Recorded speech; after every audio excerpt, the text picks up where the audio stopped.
السلام علیکم ورحمۃ اللہ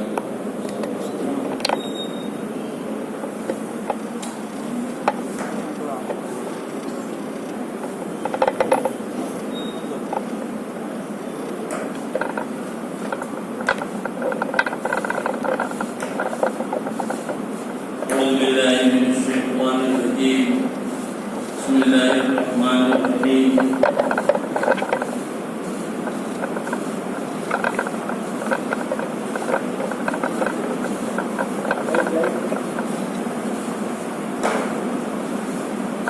يا أيها الناس اتقوا ربكم الذي خلقكم من نفس واحدة وخلق منها زوجها وبث منهما رجالا كثيرا ونساء واتقوا الله الذي تساءلون به والأرحام إن الله كان عليكم رقيبا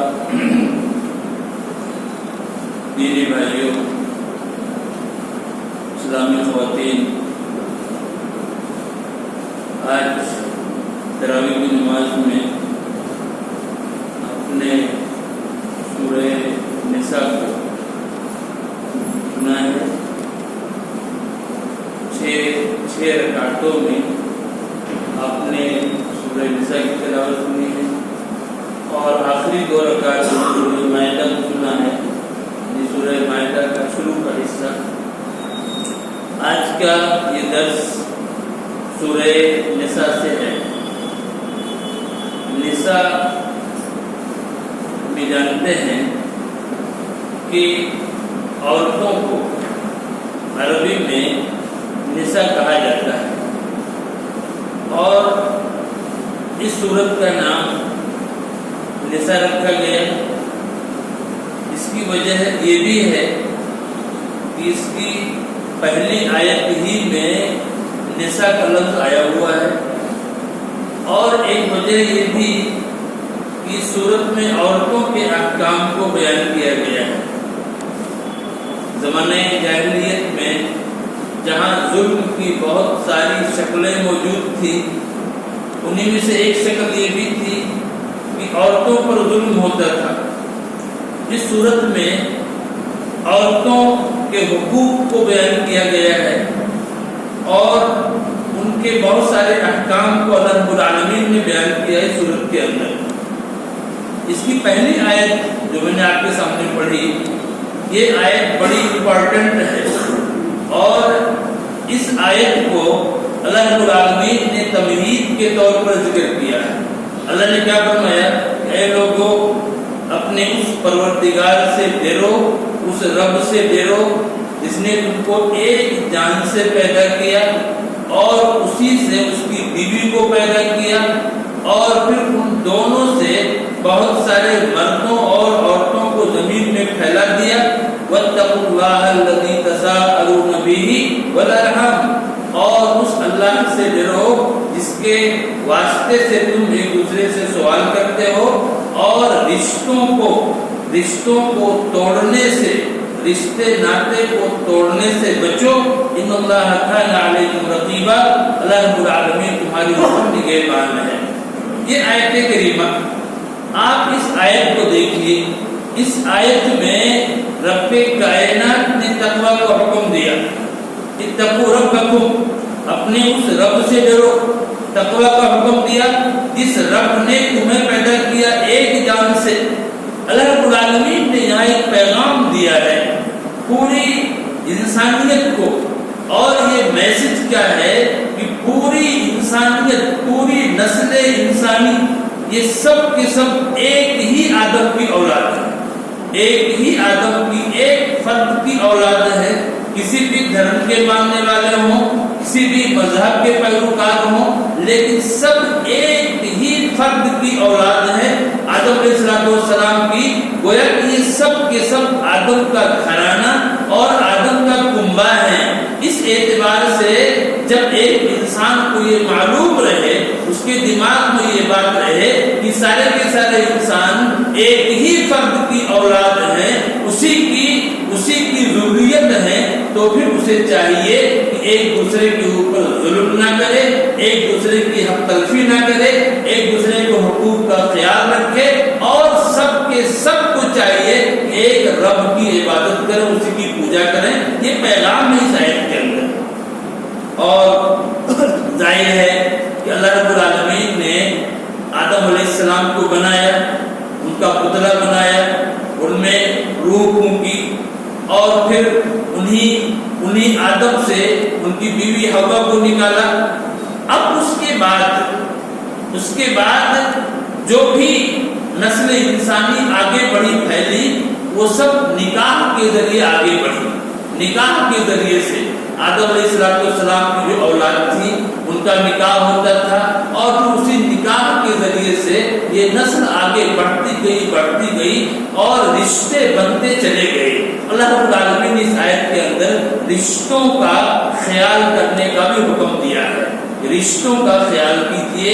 رشتے ناطے خاص طور پر جو خونی رشتے ہیں، بلڈ ریلیشن ہیں، ان کا خاص طور پر حکم ہے.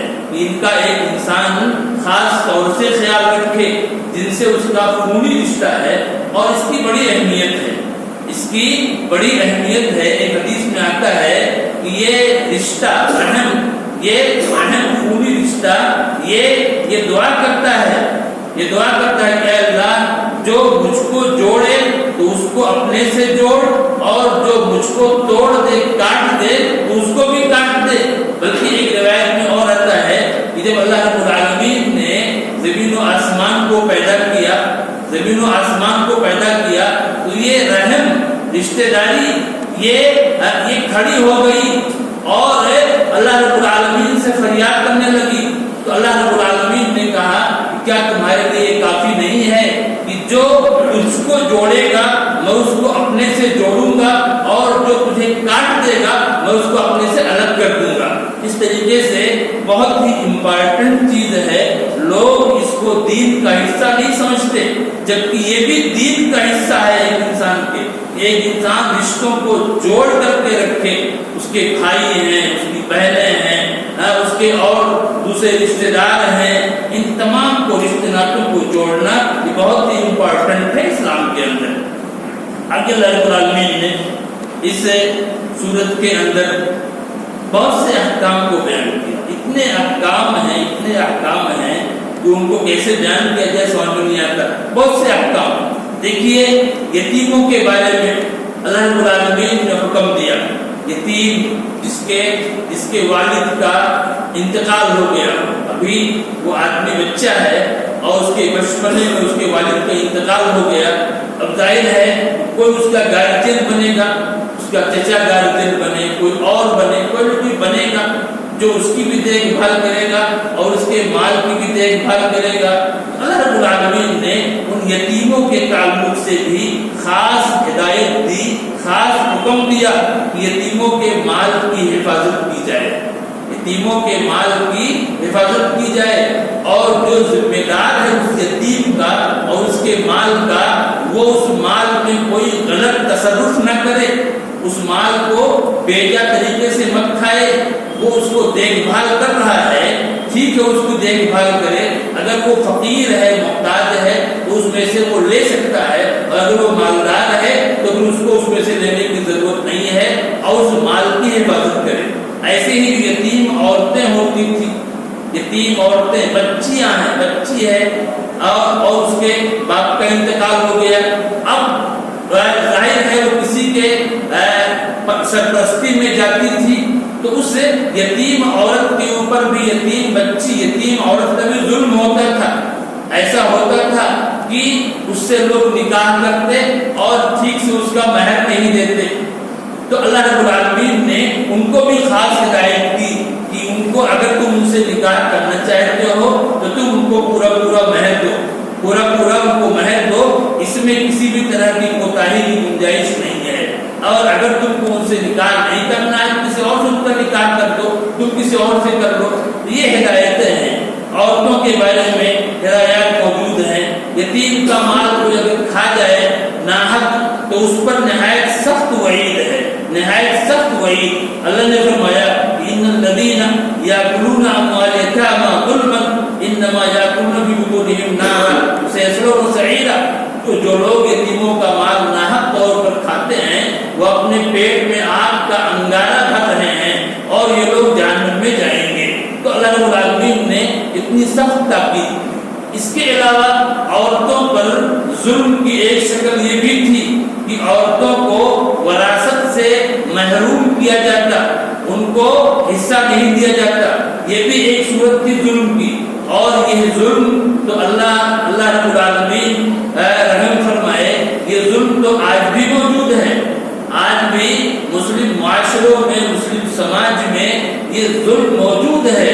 ایک انسان کا انتقال ہوتا ہے، ظاہر اس کے مرنے کے بعد اس کے مال میں اس کے بیٹوں کا بھی حصہ ہے اور اس کی بیٹیوں کا بھی حصہ ہے، دونوں کا حصہ ہے، لیکن یہ ظلم معاشرے کا اور سماج کا آج بھی عورتوں پر ہو رہا ہے۔ اللہ رب العالمین نے اس ظلم کو روکنے کے لیے وراثت کے قانون کو بیان کیا، وراثت کے قانون کو بڑی تفصیل کے ساتھ بیان کیا۔ اور کتنا امپورٹنٹ ہے یہ، آپ اس چیز کو دیکھیے کہ نماز کی ڈیٹیل اللہ نے بیان نہیں کی قرآن کے اندر۔ نماز کیسے پڑھنا، کتنا پڑھنا، کب تک پڑھنا، اللہ نے اس چیز کو بیان نہیں کیا، لیکن وراثت کے ایک ایک مسئلے کو اللہ نے بیان کر دیا، پوری تفصیل بیان کر دی وراثت کے مسئلے کو۔ اب آپ دیکھیے پہلی ہی آیت جو ہے، پہلی ہی آیت، اس آیت میں اللہ نے کیا فرمایا؟ یوصیکم اللہ فی اولادکم للذکر مثل حظ الانثیین۔ اللہ رب العالمین تم کو تمہاری اولاد کے بارے میں یہ حکم دیتا ہے کہ مرد کے لیے دو عورتوں کے برابر حصہ ہے، یعنی حصہ دونوں کا ہے، حصہ دونوں کا ہے، مرد بچے کا بھی ہے اور عورت بچے کا بھی ہے، دونوں کا حصہ ہے۔ بس فرق یہ ہے کہ مرد کا حصہ عورت کے مقابلے میں ڈبل ہے، یعنی ایک انسان کا انتقال ہوا، اب اس کے پاس لڑکے بھی ہیں اور لڑکیاں بھی ہیں، اور لڑکوں کا حصہ لڑکیوں کے مقابلے میں ڈبل ہے، دوگنا ہے ان کا، لیکن حصہ لڑکیوں کا بھی ہے۔ آج سماج میں یہ بہت بڑا ظلم ہے اور بڑی بے انصافی ہے کہ لڑکیوں کو یعنی باپ کے انتقال کے بعد بھائی لوگ حصوں کو تقسیم کر دیتے ہیں آپس میں، لیکن بہنوں کو اس میں شریک نہیں کرتے۔ یہ بہت بڑا ظلم ہے، اس سے توبہ کرنے کی ضرورت ہے۔ اور دوسری چیز کیا ہے، اگر کسی کے پاس ایک ہی لڑکی ہو، کسی کے پاس ایک ہی لڑکی اگر ہو تو وہ اس لڑکی کو پورا مال دے دیتا ہے، پورا مال وہ اس لڑکی کو دے دے گا۔ حالانکہ قرآن کیا کہہ رہا ہے کہ لڑکی پورے مال کا حقدار نہیں ہے۔ فَإِن كُنَّ نِسَاءً فَوْقَ اثْنَتَيْنِ فَلَهُنَّ ثُلُثُ مَا تَرَكَ۔ اگر کسی کے پاس دو لڑکیاں ہیں یا تین ہیں یا اس سے زیادہ ہیں تو ان کو 2/3 مال، 2/3 تین حصہ کر کے 2 حصہ ان کا ہوگا یہ۔ اور اگر ایک لڑکی ہے وہی کام تو واحد اگر کسی پاس ایک ہی لڑکی ہے تو وہ آدھا مال پائے گی، پورے مال کی حقدار نہیں ہے۔ اب اگر ایک لڑکی ہے تو وہ پورے مال کو لے جاتی ہے، دوسرے اور ورثہ محروم ہو جاتے ہیں، اور اگر لڑکے اور لڑکیاں دونوں ہیں تو اس باپ کے پورے مال کو لڑکے تقسیم کر لیتے ہیں، لڑکیاں محروم ہو جاتی ہیں۔ اس طرح کا ظلم یہ سماج میں چل رہا ہے، جبکہ اللہ رب العالمین نے اس چیز کو بیان کیا ہے۔ اور بھی حصے ہیں، ماں کے حصے، باپ کے حصے، شوہر کا حصہ، بیوی کا حصہ، ان سب کو اللہ رب العالمین نے یہاں پر بیان کیا ہے۔ اور ہمیں یہ چاہیے کہ ہم اپنے مال کو قرآن کریم میں بیان کردہ اس قانون وراثت کے مطابق اپنی اولاد کے درمیان تقسیم کریں، ورنہ ہماری پکڑ اللہ رب العالمین کے یہاں ہو سکتی ہے، آدمی بچ نہیں پائے گا اس سے۔ اور اس کے علاوہ اللہ رب العالمین نے سارے لوگوں کو یہ تاکید کی ہے کہ توبہ کرنے میں جلدی کرنی چاہیے۔ ایک انسان سے گناہ ہو جاتا ہے، اب گناہ ہو جانے کے بعد وہ توبہ کو ڈیلے مت کرے، اس لیے کہ وہ نہیں جانتا کب اس کی موت آ جائے، اس لیے اللہ رب العالمین نے یہ ترغیب دلائی ہے، یہ حکم دیا کہ ایک انسان کو چاہیے، ایک مسلمان کو چاہیے اگر اس سے غلطی ہوئی ہے تو وہ توبہ کرنے میں جلدی کرے اور توبہ کر کے اپنے آپ کو اس گناہ سے الگ کر لے، یہ بہت ہی ضروری چیز ہے۔ اور اس کے علاوہ عورتوں کے تعلق سے اور بھی احکام اللہ رب العالمین نے بیان کیے ہیں۔ ایک حکم جو اللہ نے بیان کیا وہ کیا ہے کہ اگر اگر کسی کو اپنی بیوی ناپسند بھی ہے، کسی بنیاد پر ناپسند ہے، ایسا ہو سکتا ہے کوئی صورت کی بنیاد پر کسی اور وجہ سے اس کی بیوی کا ہے، اس کو پسند نہیں ہے، تو اس کے بارے میں بھی قرآن کی یہ تعلیم ہے، اس بیوی کے ساتھ بھی وہ اچھا سلوک کرے، اچھا برتاؤ کرے۔ کیوں؟ اس لیے کہ ہو سکتا ہے کہ تم اس کو ناپسند کر رہے ہو اور اللہ اسی میں خیر پیدا کر دے۔ فَإِن كَرِهْتُمُوهُنَّ فَعَسَىٰ أَن تَكْرَهُوا شَيْئًا وَيَجْعَلَ اللَّهُ فِيهِ خَيْرًا كَثِيرًا۔ اگر تم ناپسند کرتے ہو تو اپنے دل میں اس بات کو رکھو کہ ہو سکتا ہے کہ اللہ تعالیٰ اسی کے اندر خیر کو پیدا کر دے۔ اس وجہ سے ایک انسان کو یہ بات دماغ میں رکھنی چاہیے کہ جیسے ہم آدم کی اولاد ہیں، ویسے ہی ہماری وہ بیوی بھی جو ہے آدم اور حوا کی اولاد ہے، اور ہم سب بحیثیت انسان، بحیثیت دین، بحیثیت مذہب ایک ہے۔ اس لیے ہمیں ایک دوسرے کے ساتھ اچھا برتاؤ اور اچھا سلوک کرنا چاہیے۔ آگے اللہ رب العالمین نے محرمات کو بیان کیا ہے، جو عورتیں ایک انسان پر جن عورتوں سے نکاح کرنا حرام ہے، کچھ ہی عورتیں ہیں، وہ زیادہ نہیں ہیں لیکن حرام ہے، یعنی وہ عورتیں اتنی زیادہ محترم ہیں، اتنی زیادہ قابل احترام ہیں کہ ان کو نکاح کر کے اپنے عقد میں لایا نہیں جا سکتا ہے۔ ان عورتوں کو بھی اللہ رب العالمین نے ذکر کیا ہے، اور ہم جانتے ہیں ایسی عورتوں کو 7 عورتیں ایسی ہیں جو نسب کی بنیاد پر حرام ہیں، اور 7 ہی عورتیں ہیں جو رضاعت کی بنیاد پر حرام ہیں۔ تو جو نسبی وہ عورتیں جو نسب کی بنیاد پر حرام ہیں، ان کو جانتے ہیں لوگ۔ رضاعت کا مسئلہ جو ہے اس میں تھوڑی کوتاہی لوگوں کے یہاں ہو رہی ہے، چونکہ اب وہ سسٹم نہیں ہے کہ ایک انسان اپنے بچے کو کسی عورت کے حوالے کرے اور وہ اس کو دودھ پلائے، جیسے پہلے زمانے میں تھا، ہمارے نبی کے زمانے میں تھا۔ اب وہ سسٹم نہیں ہے، اب عورتیں خود ہی دودھ پلاتی ہیں، یا وہ ڈبے کے دودھ، بنے ہوئے دودھ وہ استعمال کرتی ہیں، لیکن وہ رضاعت کو سسٹم نہیں ہے۔ لیکن پھر بھی کبھی کبھی ایسا ہوتا